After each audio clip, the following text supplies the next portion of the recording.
पूछना चाहता हूं, आप में से कौन कौन मुझे प्यार करते हैं? जरा हाथ खड़े करके बताओ कौन कौन प्यार करता है।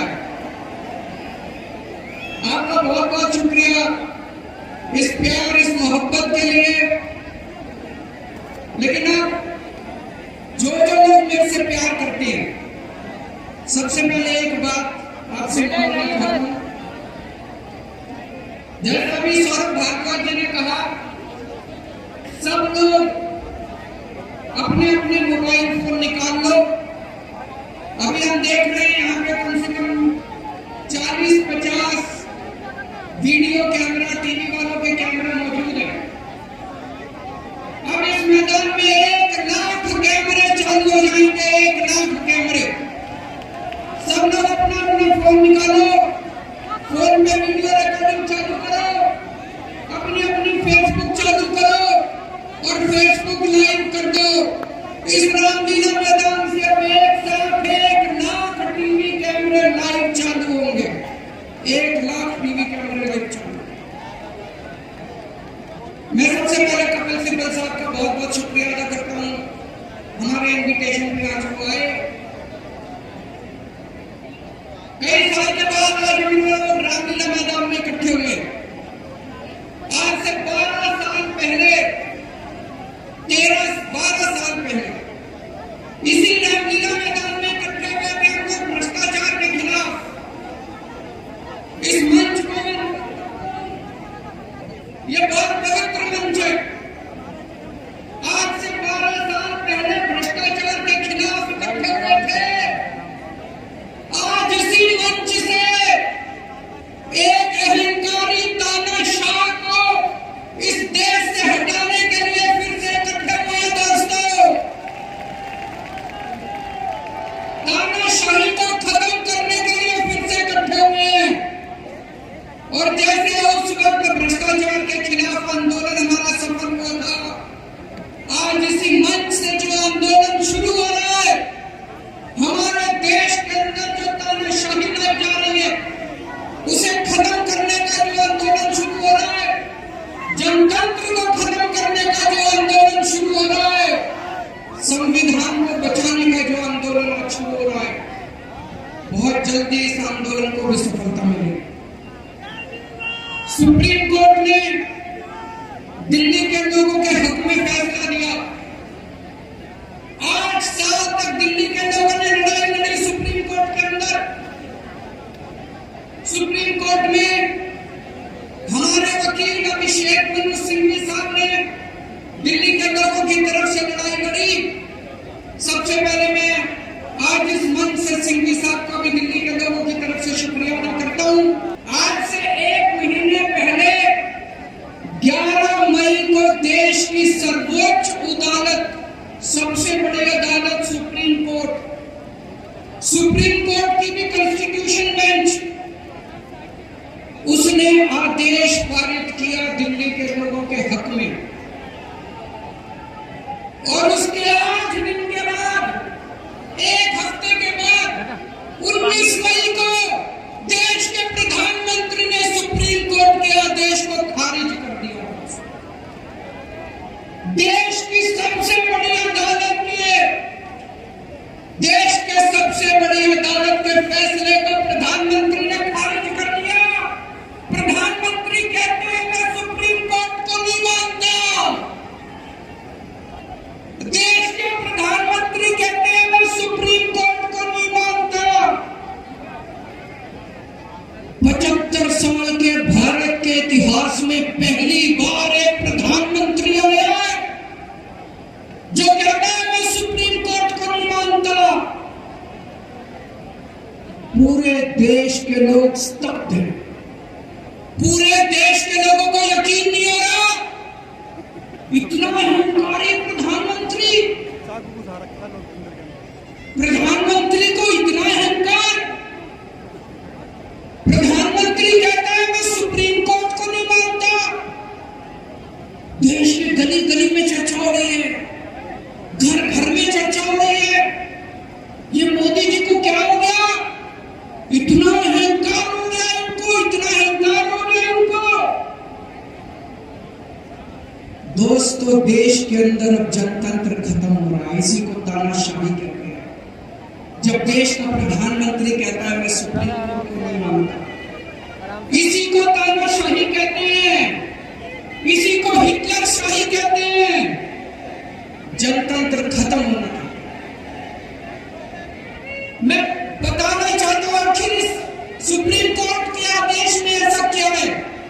सुप्रीम कोर्ट ने ऐसा क्या कह दिया कि प्रधानमंत्री जी कह रहे हैं कि मैं सुप्रीम कोर्ट के आदेश को नहीं मानता? सुप्रीम कोर्ट ने अपने आदेश में बोला कि भारत एक जनतंत्र है, भारत में जनता सुप्रीम है, जनता अपनी सरकार चुनती है, उस सरकार को जनता के काम करने का पूरा अधिकार होना चाहिए। दिल्ली में भी लोग सरकार चुनते हैं, दिल्ली की सरकार को भी, जिस भी सरकार को दिल्ली के लोग चुनते हैं, चाहे इस पार्टी की सरकार हो चाहे उस पार्टी की सरकार, सुप्रीम कोर्ट ने कहा कि जो भी सरकार दिल्ली के लोग चुनते हैं, जनता सुप्रीम है, दिल्ली की जनता सुप्रीम है, उस सरकार को काम करने का अधिकार होना चाहिए। मैं आपसे पूछना चाहता हूं, क्या सुप्रीम कोर्ट ने गलत बोला? क्या प्रधानमंत्री को सुप्रीम कोर्ट का आदेश मानना चाहिए? मोदी जी कहते हैं मैं सुप्रीम कोर्ट का आदेश नहीं मानता। मोदी जी ने अध्यादेश पारित कर दिया और सुप्रीम कोर्ट के आदेश को खारिज कर दिया। मोदी जी का अध्यादेश क्या कहता है? प्रधानमंत्री जी ने अध्यादेश पारित किया, क्या कहता है? मोदी जी का अध्यादेश कहता है कि अब दिल्ली के अंदर जनतंत्र नहीं होगा, अब दिल्ली के अंदर तानाशाही चलेगी,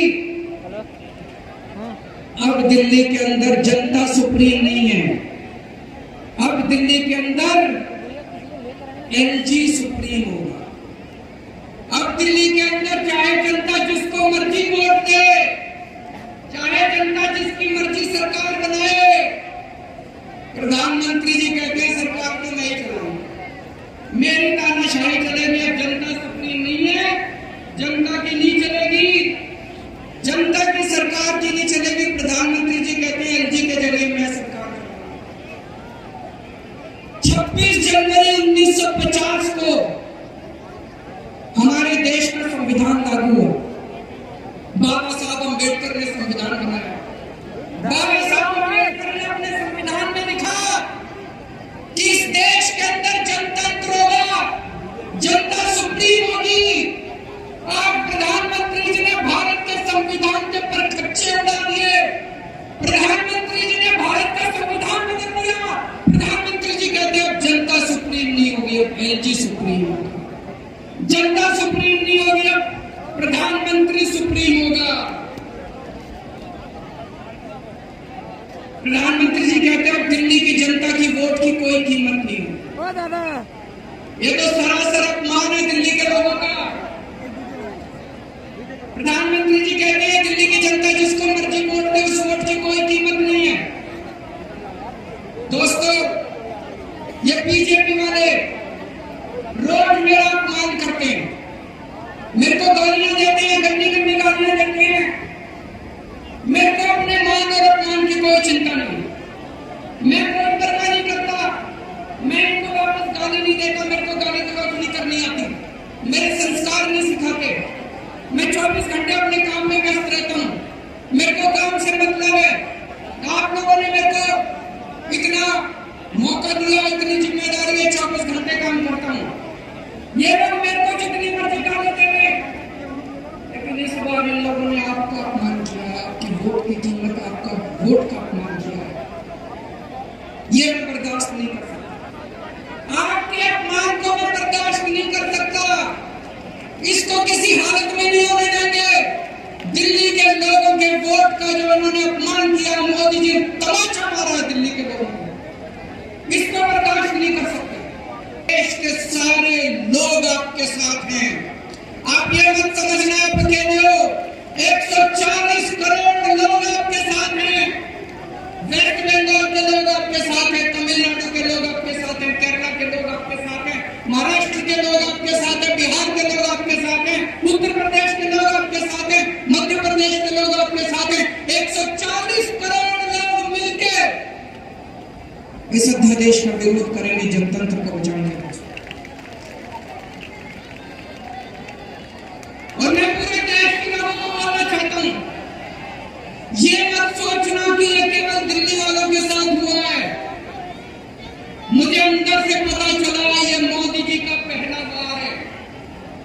ऐसा अध्यादेश, जो अध्यादेश आज दिल्ली में पारित किया गया, जिस अध्यादेश के जरिए दिल्ली वालों की ताकत खत्म कर दी गई, इस अध्यादेश के जरिए, जिस अध्यादेश के जरिए दिल्ली के अंदर आज तानाशाही लागू की जा रही है, कल यही अध्यादेश राजस्थान के लिए लाया जाएगा, कल यही अध्यादेश पंजाब के लिए लाया जाएगा, कल यही अध्यादेश मध्य प्रदेश के लिए लाया जाएगा, कल यही अध्यादेश महाराष्ट्र के लिए लाया जाएगा। इसे अभी रोकना पड़ेगा, सबको मिलकर अभी रोकना पड़ेगा।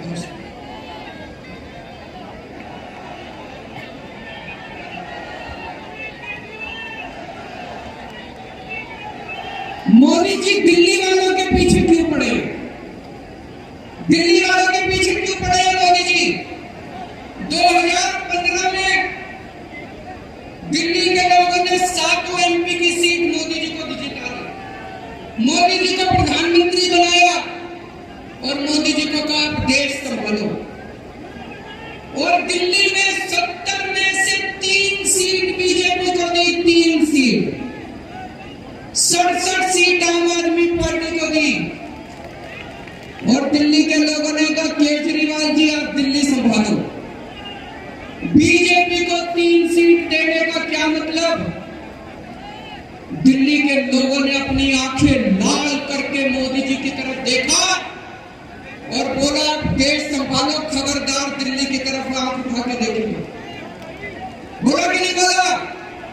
2020 में फिर से दिल्ली के लोगों ने 7 एमपी की सीट मोदी जी को दी, बोले आप देश संभालो। आम आदमी पार्टी को 70 में से 62 सीट दी, बोले केजरीवाल जी आप दिल्ली संभालो। फिर से दिल्ली के लोगों ने आंखें लाल करके मोदी जी को कहा आप देश संभालो, दिल्ली की तरफ आंख उठा के मत देखना।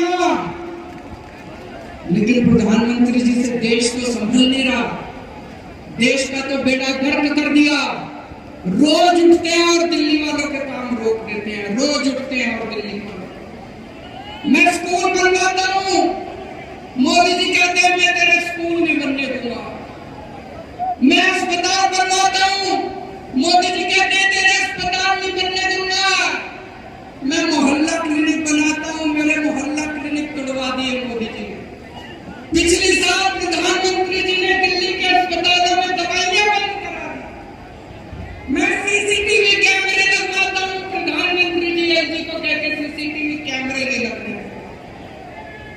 पिछले साल मोहल्ला क्लिनिक के अंदर इन्होंने गरीबों के टेस्ट बंद करवा दिए। दोस्तों, मैंने दिल्ली के लोगों के लिए योगा क्लासेस शुरू की, प्रधानमंत्री जी ने योगा क्लासेस बंद करवा दी। प्रधानमंत्री जी से मैं कहना चाहता हूं आप देश संभालो ना, आपसे देश तो संभल नहीं रहा। देश का बेड़ा गर्क कर दिया आपने। चारों तरफ इतनी महंगाई हो रही है, पेट्रोल 100 रुपए लीटर पहुंच गया, डीजल 90 रुपए लीटर पहुंच गया, दूध महंगा हो गया, सब्जियां महंगी हो गई, एलपीजी का सिलेंडर 1000 रुपए के ऊपर हो गया। इनको समझ ही नहीं आ रहा महंगाई कैसे। इनको चौथी पास राजा को समझ नहीं आ रहा कि देश का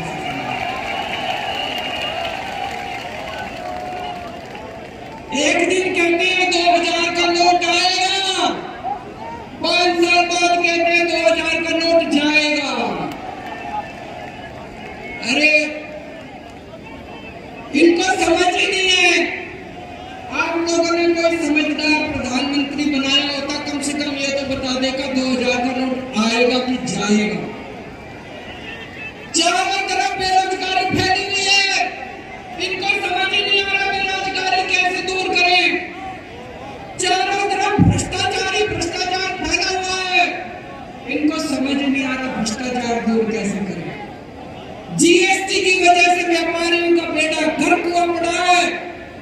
समझ ही नहीं आ रहा जीएसटी को कैसे ठीक करें।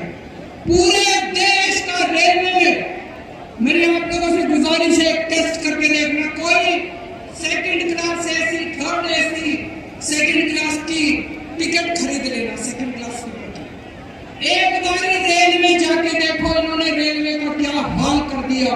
पूरे